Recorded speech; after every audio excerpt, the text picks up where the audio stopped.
こんにちは、マカロニです。少しずつ暖かくなって春を感じる季節になりましたね。お花見が楽しみなこの時期、お弁当に何を持っていこうかなとワクワクしている方も多いのではないでしょうか。そこで今回はお花見に持っていきたくなるちょっと特別ないなり寿司のレシピをご紹介します。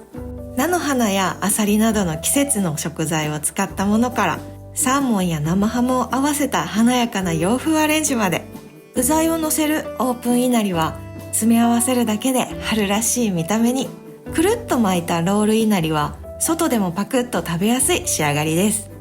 色とりどりに並べれば桜の下でもお家の食卓でも、それだけでパッと気分を明るくしてくれると思います。